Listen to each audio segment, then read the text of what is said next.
Hey guys, welcome back to CLOWNFISH TV. This is Kneon. We're going to talk about Star Trek Picard, and we haven't talked much about the show because honestly I haven't watched it since the second episode because I found it to be very, very dark and very, very un-Star Trek-like.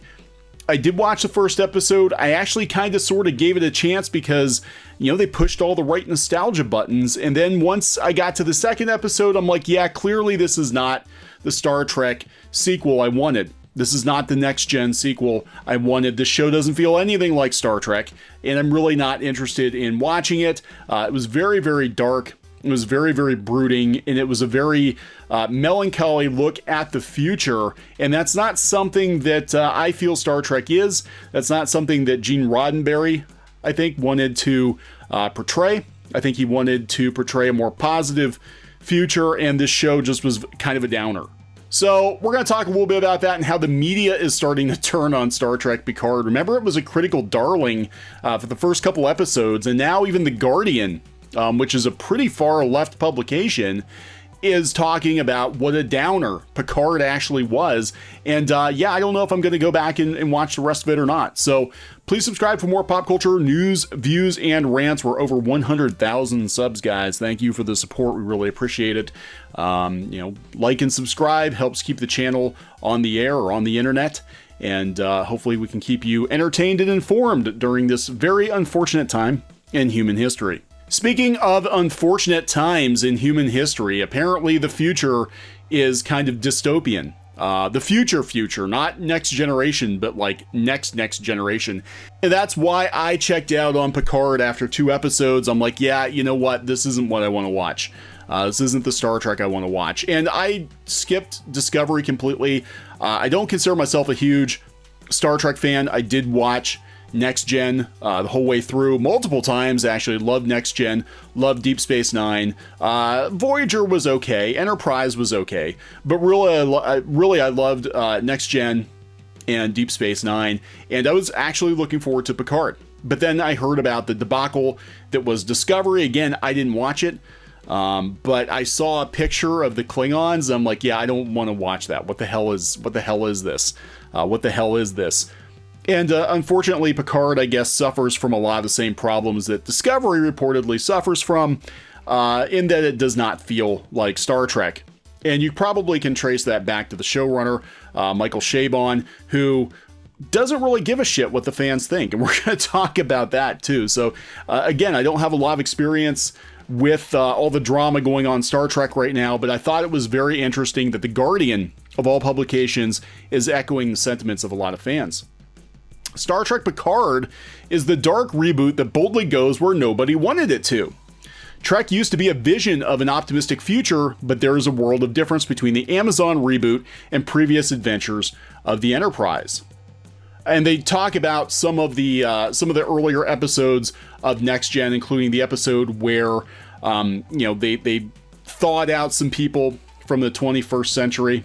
You know, and they said a lot has changed in the past 300 years. Picard tells them people are no longer obsessed with the accumulation of things. We've eliminated hunger, want, the need for possessions we've grown out of our infancy.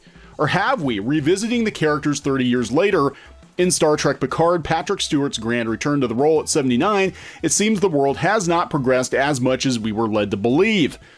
Set during a time in which the Federation, a union of planets with shared democratic values and interests, has turned isolationist in response to a terror attack, it has proved to be a divisively dark, gritty, and morally bleak take on the Star Trek universe.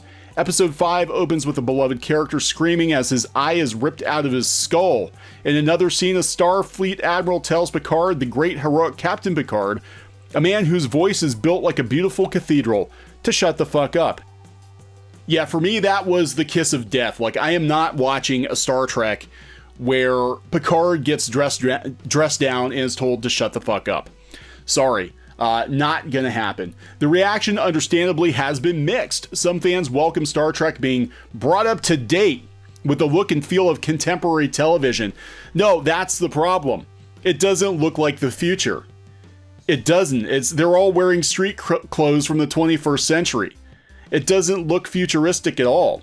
It looks very kind of low budget, right? The cinematography is good, but the show itself is very low budget. It doesn't look like this is the future of the future of the future. I guess if you're considering the original series the future, then Next Gen is the future of the future, then this would actually be further into the future, and it actually is several steps back. It doesn't look very Star Trek, it looks more Blade Runner, but not quite. In fact, the technology doesn't even seem to be on Blade Runner levels.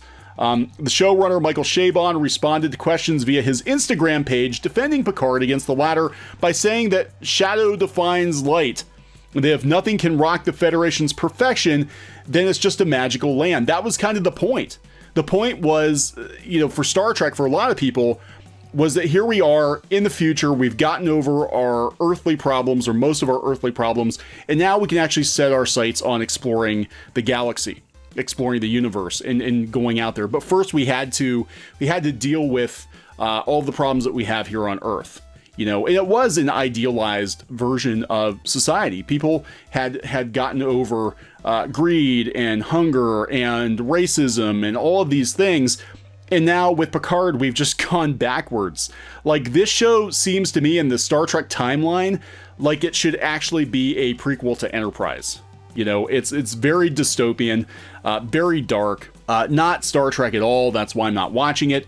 The hell with it. I don't want to see it. I've already watched Star Wars go up in flames. I've watched Doctor Who go up in flames, and I'm choosing to not watch Picard for the same reasons. And it just seems like these Hollywood types, these entitled people, they come in and they want to change things to reflect modern sensibilities. And the shows don't age well.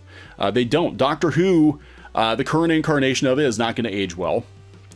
We already know that the Disney sequel trilogy has not aged well. In just a few months, The Rise of Skywalker is a massive joke. The Last Jedi is a joke. And Picard is not going to age well. It's not going to be held to the same level, I don't think, that Next Gen or the original series were held to. Because it's too much a product of its time. It's not forward thinking. It's a sentiment that has been echoed in the past by Alex Kurtzman, the showrunner of the other ongoing series set in the past in the same universe, Discovery. He justified its equally violent, profane, and dark sensibility by maintaining that modern Star Trek is simply a reflection of its time. Again, that is the problem. The original series, even though the special effects don't hold up, it still was a very forward-thinking show. Next Gen holds up, even though the effects are dated. It's still a very forward-thinking show. They say the politics in these shows are forward-thinking, but it's actually kind of regressive. Picard is a very regressive show. We live in an age defined by post-truth possibilities of social media, the uncertain future of automation, rising inequality, increased right-wing populism, the specter of climate change, and of course the fact that we are living through that thing we can't talk about with the potential to be the most significant and traumatic period of our history since World War II. Picard certainly reflects many of these concerns. Yet the idea that the grittiness of shows such as Picard makes it mature and relevant, while the ethos of yesteryear Star Trek is now too naive or too old-fashioned to survive, feels misjudged. The hope, optimism, and sincerity of the original 60s series was, in itself, a radical act, a way of portraying the future as it should be. A multiracial cast in a time of civil rights struggle, peace and cooperation in a time of nuclear terror, rather than merely wallowing in things as they were. Thank you, Guardian. I agree 100%. Star Trek was always about being the best versions of ourselves, about looking to the future, not wallowing in self-pity. And this show wallows in self-pity.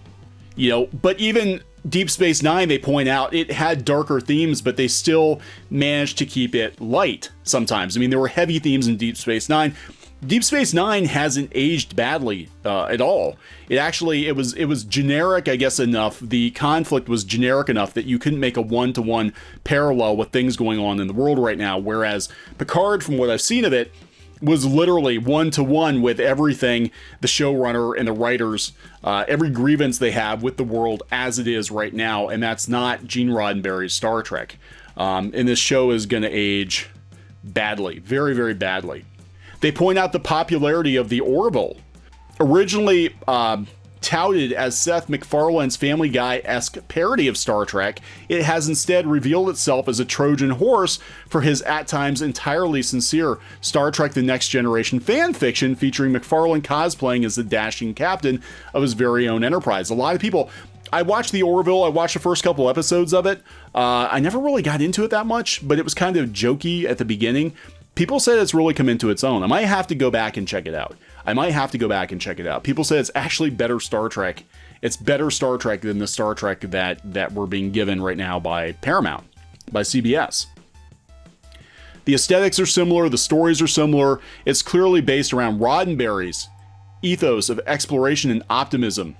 There are even episodes written and directed by 90s Star Trek writers and directors. Damn it, I think I need to check out the Orville. Yeah, this is bad. This is how they wrap it up. As we all cower in our homes for fear of a threat that we cannot see, a dose of optimism about the future would be more appreciated than ever. Sadly, all we are left with is a choice between Star Trek that doesn't really feel like Star Trek at all, or a dodgy covers band playing the greatest hits. What a fate for a once great franchise. I agree. This isn't Star Trek. So there's this interview out there with Michael Chabon, who is the showrunner for Picard. And unsurprisingly, he doesn't give a shit if you don't like his show. In fact, very much like Rian Johnson, he seems to thrive on the divisive nature, and he seems to misremember fandom. He seems to misremember how fans react to things. Remember how Rian Johnson kept saying everybody who saw The Empire Strikes Back when it came out in the theaters hated it? Hey, Rian, I was there. I was a little kid at the time, right? And actually I've got better memories of the re-release than I do the original release. I was way little for the original, but I do remember people liking The Empire Strikes Back quite a bit. I don't remember anybody complaining about The Empire Strikes Back. You know, The Last Jedi, nah. So we've got Michael Chabon, and he's talking about how, you know, how fun it is to troll the fans, basically. He said, as someone who spent a fair amount of time over the years on Memory Alpha, looking on Reddit, enjoying the way people enjoy Star Trek online, it's been so fun to see the show getting absorbed into the kind of greater corpus of Star Trek. What makes me feel good is when I see it being treated, in a sense, by the same by fans as previous versions of the show. And Variety says that does cut both ways. He says, right, part of what you're talking about is, for example, the way I felt about Star Trek The Next Generation when it premiered. I was sitting in front of my TV watching Encounter at Farpoint, and I hated it. I kind of hate-watched it, although we didn't have that term back then for most of the first season. At some point in the second season, I realized, oh wow, that was a good episode. The show actually got better. It takes a while to figure out what a show is. As someone who's watched a lot of Star Trek, you're comparing something that you have now seen once with huge expectations to something that in some cases you've seen hundreds of times. It takes a while for you to shed your expectations. Temper your expectations, man babies. Don't expect Star Trek to be like Star Trek. Your biases, your prejudices. I was prejudiced in favor of Mr. Spock, Captain Kirk, and Dr. McCoy.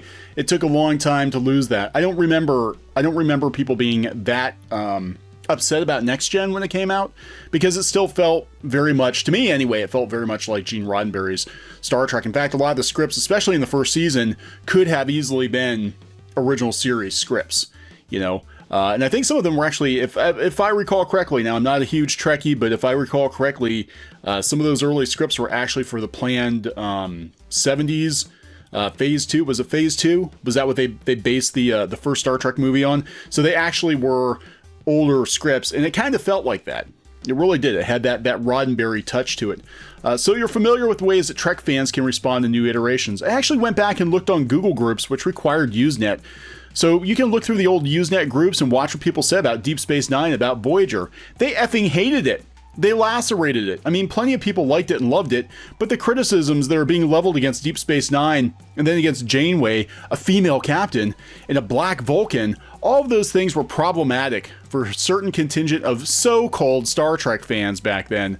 The way that they attack each other and the way they attack the show, it's identical to now. They could just turn them into 140 characters or whatever it is now on Twitter, and you could make tweets out of them, and it would still work just as well for Discovery or Picard. So there were things about Picard that you knew you wanted to do that you could sense would test some boundaries for fans. Sure, to the extent I was aware of the kind of toxic fandom, the anti-SJW, you know, sad little corner of fandom, you just disregard them. Sometimes you're motivated to have things simply because it's possibly going to piss off or provoke people who seem to have missed the memo about what exactly Star Trek is and has always been.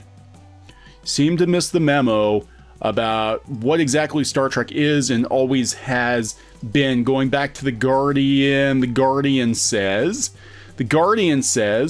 sadly, all we're left with is a choice between Star Trek that doesn't really feel like Star Trek at all, or a dodgy covers band playing the greatest hits. What a fate. What a fate. So The Guardian, Michael Chabon, The Guardian thinks that your Star Trek is a knockoff. So anyway, I don't know. Again, what is it with these showrunners who come into existing franchises and decide they're going to change it up? And the problem is never them. The problem is never that they fundamentally misunderstand the franchise. The problem's always the fans. And I was there when Deep Space Nine came out. And I can tell you, it really wasn't that controversial. It really wasn't. I know the ratings weren't great at first, which is why they brought Worf in. But people were generally pretty receptive to it. Actually, a complaint back then, the biggest complaint I remember, again, it's been a while, but the biggest complaint I remember about it was that it was pretty dark for a Star Trek show. But man, it looks like a freaking comedy compared to Picard. So, I don't know, guys. I guess there's another season of this shit show coming. I don't think I'm watching it. I have no interest, which is a real shame because I love Patrick Stewart, but not interested. So I'm going to wrap this one up. Please subscribe for more pop culture news, views, and rants, and we'll talk to you guys later. Hey guys, thanks for watching Clownfish TV. Please consider supporting the channel. Go to clownfishsupport.com. That's clownfishsupport.com. And if you want to join our community, go to clownfishtalk.com. That's clownfishtalk.com. Please subscribe, ring the bell for notifications. We will talk to you next time.